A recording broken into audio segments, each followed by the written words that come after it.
Né le 11 novembre 1807 à Pont-d'Aubenas, Jean Maton mène des études secondaires brillantes. Il s'intéresse à la soie, passe quelques années à Lyon et envoie au Canut grande quantité de vers à soie, sain de toute maladie.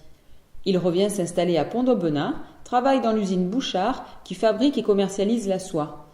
Jean Maton y amène le savoir-faire des maisons lyonnaises. Il tombe amoureux de la fille de son patron, Irma.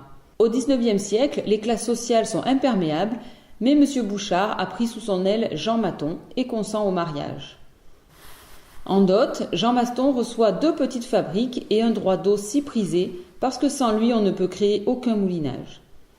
Il travaille jour et nuit et crée une 3e fabrique malgré la maladie du ver à soie qui grandit de plus en plus.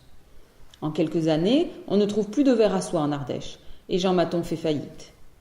En 1842, il part en Orient dans la ville de Smyrne, en Turquie. À son arrivée, le fil ottoman vaut 2 fois moins cher que le fil français.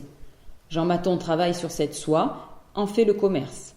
En 1857, il revient en France, rembourse tous ses créanciers et récupère ses fabriques.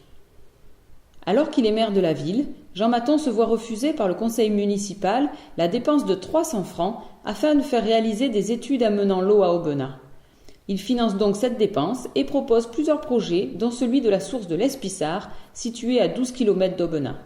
Les porteurs d'eau voient la fin de leur activité et les mouliniers en aval de la source craignent un débit d'eau moins important.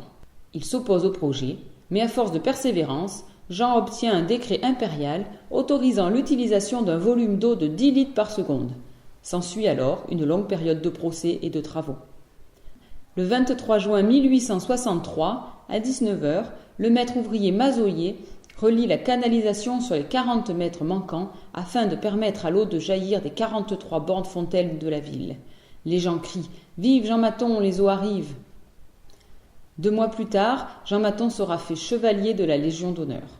Le 24 août 1865, il siège au Conseil général de l'Ardèche et meurt en pleine séance d'une crise d'apoplexie. Il est inhumé le 26 août 1865 et Annette, sa seconde épouse, met au monde 2 jours plus tard la petite Marie-Joséphine Maton.